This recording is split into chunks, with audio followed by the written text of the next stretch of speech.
మీలో ఆల్మోస్ట్ అందరికీ కూడా ఈ బ్రిక్స్ గ్రూప్ అని అంటారు చూసారా. బి అంటే బ్రెజిల్, ఆర్ అంటే రష్యా, ఐ అంటే ఇండియా, సి అంటే చైనా, ఎస్ అంటే సౌత్ ఆఫ్రికా. సో ఇది ఒక పవర్ఫుల్ గ్రూప్.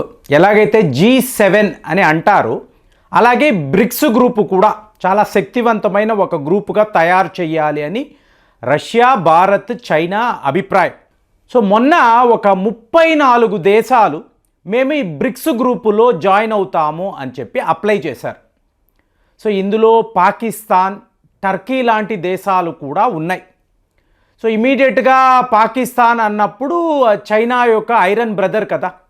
సో ఈజీగా చైనా వాడు రష్యా వాళ్ళని కూడా ఇన్ఫ్లుయెన్స్ చేయగలరు. సో పుతిన్ గారు ఇక్కడ మోదీ గారిని అడిగారు, ఏమండి పాకిస్తాన్ వాళ్ళు జాయిన్ అవుతాను అని అంటున్నారు, మనము తీసుకుందామా? సమస్యే లేదండి. పాకిస్తాన్ ఒకవేళ బ్రిక్స్ గ్రూపులో చేరాలి అనుకుంటే మీరందరూ కూడా ఓకే అంటే మీరు చేర్చుకోండి, కానీ భారత్ మాత్రం దీనిని ఒప్పుకోదు. సో మేము వెళ్ళిపోతాం, ఈ గ్రూపులో మేము ఉండము. టర్కీ కూడా అలాగే, టర్కీని కూడా మీరు చేర్చుకుంటారు అంటే వీ వోంట్ యాక్సెప్ట్. ఎందుకు? వాళ్ళు మన బద్ధ శత్రువులు. ఏ ప్లాట్ఫామ్ అయినా కూడా భారత్ని ఇబ్బంది పెడతారు, కాశ్మీర్ ఇష్యూని తీసుకొస్తారు. కాబట్టి we're not comfortable. Pakistan, Turkey BRICS గ్రూపులో చేరడానికి వీలు లేదు. లేదండి వాళ్ళు చేరే తీరుతారు అంటే భారత్ ఈ గ్రూపులో ఉండదు. మోదీ గారు క్లియర్గా చెప్పేశారు. సో ఇప్పుడు పాకిస్తాన్, టర్కీనా, భారతా, వీళ్ళు బాగా ఆలోచించుకున్నారు. లేదు లేదు, ఇప్పుడు ఒకవేళ ఇండియా వెళ్ళిపోతే అక్కడ అమెరికా చాలా స్ట్రాంగ్ అయిపోతుంది. అంటే G7 గ్రూప్ అనేది చాలా శక్తివంతంగా అయిపోతుంది. కాబట్టి వీళ్ళు కాంప్రమైజ్ అయ్యారు. నో పాకిస్తాన్, నో టర్కీ అని క్లియర్గా చెప్పారు. సో ఇప్పుడు ఇది పాకిస్తాన్కి ఒక చాలా పెద్ద దెబ్బ. కానీ మీరు ఈ చేరిన దేశాలను చూసారు అనుకోండి, బ్రిక్స్లో కొత్తగా చేరిన దేశాలు ఒక UAE అనండి, అల్జీరియా అనండి, ఈజిప్ట్, ఇలాంటి దేశాలంతా భారత్ యొక్క మిత్ర దేశాలు. వాళ్ళకి మనం ఆయుధాలు కూడా అమ్ముతున్నాం. కాబట్టి మన ఫ్రెండ్లీ కంట్రీస్ ఇమీడియట్గా మనం ఓటు వేసి వాళ్ళు బ్రిక్స్ గ్రూపులో ఉండాలి అని చెప్పాం. సో ఇవాళ పాకిస్తాన్ వాడు ఒక గేమ్ ఆడాలి అని ప్రయత్నము చేశాడండి. దానిని మనం ఎలా తిప్పి కొట్టడము కాదు, ఇవాళ అడుక్కోవడానికి కూడా వాడికి మార్గము లేకుండా ఎటు చూసినా కూడా భారత్ యొక్క ఈ చెక్మేట్ ఫార్ములా, మన వ్యూహము ఎలా అయిందంటే చూడండి, పాకిస్తాన్ వాడి తెలివితేటలు, పిచ్చి తెలివితేటలు. నేను ఒక 582 మిలియన్ అమెరికన్ డాలర్స్ దీనిని బ్రిక్స్కి సంబంధించిన ఒక బ్యాంక్, న్యూ డెవలప్మెంట్ బ్యాంక్ అంటారు, అంటే నేషనల్ డెవలప్మెంట్ బ్యాంక్ అని కూడా దీన్ని పిలుస్తారు. ఇందులో నేను పెట్టుబడులు పెడతాను అంటే ఆ వాటా అనేది నేను కొంటాను, షేర్స్ కొంటాను. ఎంత? 582 మిలియన్ అమెరికన్ డాలర్స్. ఈ డబ్బు ఎవరిస్తారు? పాకిస్తాన్ అంటే ఒక బ్యాంక్రప్ట్ కంట్రీ కదండి, దివాలా తీసిన దేశము. ఇన్ని మిలియన్ డాలర్స్ వీళ్ళు ఎక్కడి నుంచి తీసుకొస్తారు? ఎవరు వీళ్ళకి అప్పిస్తారంటే ఖచ్చితంగా చైనా వాడే. మరి అక్కడ ఎవరున్నారు? భారత్. మనకు తెలియని ఆటలు వీళ్ళు ఆడగలరా? ఎందుకు ఇలా చెప్తున్నానంటే ఈ న్యూ డెవలప్మెంట్ బ్యాంక్ ఉంది చూసారా, దీనికి ఒక నియమం ఉంటుందండి. 5 దేశాలు కదా, ప్రతి ఒక్క దేశానికి 20% వాటా ఉంటుంది. ఈక్వల్ రైట్స్ 20% భారత్ వాటా ఉంటుంది, రష్యా, చైనా, మీకు బ్రెజిల్, సౌత్ ఆఫ్రికా వాటా ఉంటుంది. ఫౌండింగ్ మెంబర్స్ కదా. సో ఇవాళ కొత్తగా దేశాలు చేరారు కాబట్టి మన వాటా కూడా తగ్గుతుంది, అంటే 18.45% అనేది ఉంటుంది. కానీ ఇక్కడ మీరు గమనించారు అనుకోండి, పాకిస్తాన్ వాడు ఈ షేర్స్ కొనాలి అని అనుకుంటున్నాడు. సో ఇమీడియట్గా అక్కడ మీకు ఈ బోర్డు మెంబర్స్, అంటే బోర్డ్ ఆఫ్ గవర్నర్స్ అని అంటారు. ప్రతి ఒక్క దేశం యొక్క ఫైనాన్స్ మినిస్టర్ ఇక్కడ గవర్నర్గా ఉంటారంటే మన నిర్మలా సీతారామన్ అమ్మ ఈవిడ చైనాలో షాంఘై బోర్డ్ ఆఫ్ డైరెక్టర్స్ ఆఫీస్లో కూర్చొని ఉంటారు. ఆవిడ ముందు ఫైల్ వస్తుంది. పాకిస్తాన్ వాళ్ళు 582 మిలియన్ అమెరికన్ డాలర్స్ పెట్టి న్యూ డెవలప్మెంట్ బ్యాంకులో షేర్స్ కొనాలి అని అనుకుంటున్నారు, మనము అప్రూవల్ ఇవ్వాలి అని వాళ్ళు చెప్తారు. సమస్యే లేదండి, మేము ఒప్పుకోమండి.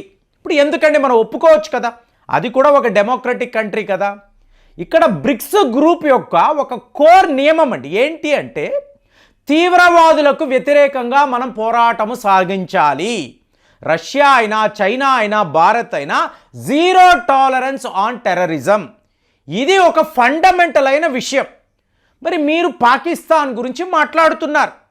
మీకు ఒసామా బిన్ లాడెన్నే దాచిపెట్టిన ఒక దేశం, తీవ్రవాదుల అతి ముఖ్యమైన నాయకుడు. ఇవాళ ఎన్ని తీవ్రవాద సంస్థలు ఉన్నాయి? మీ సొంత చైనా, మీ వాళ్ళే ఇవాళ తీవ్రవాదం అని మాట్లాడుతున్నారు కదా. China Pakistan economic corridor, belt and road initiative, ఇవన్నీ మాట్లాడుతున్నారు కదా. సో తీవ్రవాదుల వల్ల మా ప్రాజెక్టులు ఆగిపోతున్నాయి అంటున్నారు కదా. ఎక్కడ జరుగుతుంది ఇది? పాకిస్తాన్లోనే కదా. అలాంటప్పుడు వీళ్లను మీరు ఎందుకు చేర్చుకుంటారు? వీళ్ళ పెట్టుబడులు మీరు ఎందుకు తీసుకుంటారు? సో వీళ్లకు రేపు న్యూ ప్రాజెక్ట్స్ అండ్ లోన్లు ఎందుకు ఇస్తారు? నథింగ్ డూయింగ్ అని నిర్మలా సీతారాం గారు చెప్పేస్తారు. సో దాంతో ఈ ప్రాసెస్ అంతా కూడా ఆగిపోతుంది. పాకిస్తాన్ వాడికి బ్రిక్స్ మెంబర్షిప్ లేదు. ఒకవేళ ఈ బ్యాంకులో చేరాలి అంటే అలాంటి ప్రక్రియ కూడా ఆగిపోయింది. వాడి న్యూ ప్రాజెక్ట్స్ అంటూ చెప్పి ఎక్కడ ఒక రూపాయి కూడా రాదు. అయ్యో పాపం అండి, బ్రిడ్జిలు కట్టుకుంటాడు, డ్యాములు కట్టుకుంటాడు అంటే అది వేరండి. వాడు ఏం చేస్తాడో ఒక వీడియోలో కూడా మాట్లాడాను. పాకిస్తాన్లో ఫ్లడ్స్ వచ్చినప్పుడు యునైటెడ్ నేషన్స్ వాళ్ళు మనల్ని సంప్రదించారు. పొరుగు దేశం కదా, వాళ్ళకి సహాయం చెయ్యండి అంటే యునైటెడ్ నేషన్స్లో మనం కీలకమైన మెంబర్ కాబట్టి మనం ఏం చేస్తాము? టెంటులు, బెడ్షీట్స్, అలాగే మందులు, వ్యాక్సిన్స్, ఇంకా పిల్లలు అన్నప్పుడు వాళ్ళకి కావాల్సిన బిస్కెట్లు ఇవన్నీ పంపిస్తాం. పాకిస్తాన్కి పంపించాం. మరి వాడు ప్రజలకు పంచాడా? ఏం చేశాడండి? వాడు తీసుకువెళ్ళి గోడౌన్స్లో దాచిపెట్టాడు. దాచిపెట్టి రేపు బ్లాక్ మార్కెట్లో వీటిని అమ్మేసుకోవచ్చు. అది వాడి ప్లాన్. ఇంతలో ఏమైంది? టర్కీలో భూకంపం వచ్చింది. వెంటనే ఏం చేశాడు? తన దగ్గర ఉండే బెడ్షీట్స్, టెంట్లు, బట్టలు, మందులు ఇవన్నీ టర్కీకి పంపించాడు. పంపించి పాకిస్తాన్ యొక్క ఎయిడ్, టర్కీ ఇబ్బందుల్లో ఉంది, మిత్రదేశము, పాకిస్తాన్ సహాయము చేసింది. అందులో ఏంటి? క్లియర్గా భారత్ యొక్క అడ్రస్ ఉంది, ఫ్లాగులు ఉన్నాయి. ఇదంతా మీడియా బయట పెట్టేటప్పటికి అబ్బా దొరికిపోయేమురా. ఇది పాకిస్తాన్ వాడి బుద్ధి, చెత్త బుద్ధి. సో ఇవాళ కూడా ఇదే ప్లాన్లో ఉన్నాడు. సరేనండి, మనం ఆపేసాము కదా, వాడు ఇంకా దిక్కున్న చోట చెప్పుకుంటాడు, వేరే మార్గమే లేదు, ₹1 బ్రిక్స్ నుంచి కూడా రాదు. వాడికి అర్థమైంది కదా. కానీ మన దెబ్బ ఎలా తగిలింది అంటే ఇవాళ వాళ్ళకి అర్థమైంది. ఇప్పుడు ఇంటర్నేషనల్ మానిటరీ ఫండ్ అని అంటారు కదా, వాళ్ళ వద్ద నుంచి $7 బిలియన్ అప్పు అనేది పాకిస్తాన్ వాడికి రావాలి. ఇప్పుడు రివ్యూ మీటింగ్ అనేది వస్తుంది. మనం పాకిస్తాన్కి అప్పు ఇవ్వాలా ఇవ్వకూడదా? వరల్డ్ బ్యాంక్ అంటే మీకు ఎదిగే దేశాలు వాళ్ళ ప్రాజెక్టుల కోసము మీకు లోన్లు ఇస్తారు. మనం over the phone world bank నుంచి లోన్ తెప్పించుకోగలం. అదే ఇంటర్నేషనల్ మానిటరీ ఫండ్ అన్నారనుకోండి, అడుక్కునే దేశాలు పూర్తిగా నష్టపోయి మేము బతకలేము అన్నప్పుడు వాళ్ళు ఇలా లోన్లు ఇస్తున్నప్పుడు ఏంటి? ఎన్నో రూల్స్ అండ్ రెగ్యులేషన్స్. ఈ డబ్బు నువ్వు కరెక్ట్గానే ఖర్చు పెడుతున్నావా, ప్రజల కోసమే పెడుతున్నావా, ఇన్ని ప్రశ్నలు అడుగుతారు. ఇప్పుడు ఈ రివ్యూ మీటింగ్ అనేది రాబోతుందండి.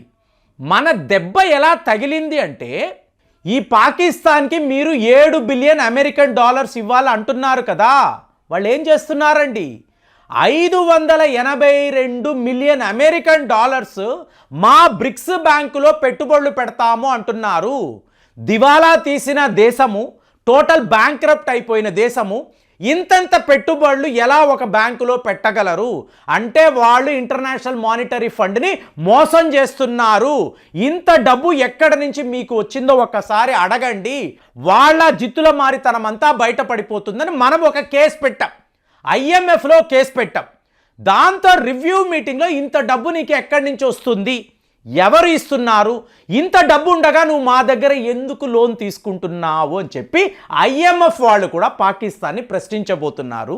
సో ఎలా మనం ఇరికించేమో చూడండి. సో పాకిస్తాన్కి ₹1 కూడా రాదు అనడానికి ఇన్ని రకాల శత్రు దేశము, శత్రువు మీద నో మెర్సీ, ఇది భారత్ అనుకరిస్తున్న కొత్త తీరు. ఇది ఎలా ఉంది? పాకిస్తాన్కి చావు దెబ్బ ఎలా కొట్టాం? ఒక్కసారి కామెంట్స్లో రాయండి. మళ్ళీ వచ్చే వీడియోలో కలుద్దాం. జై హింద్.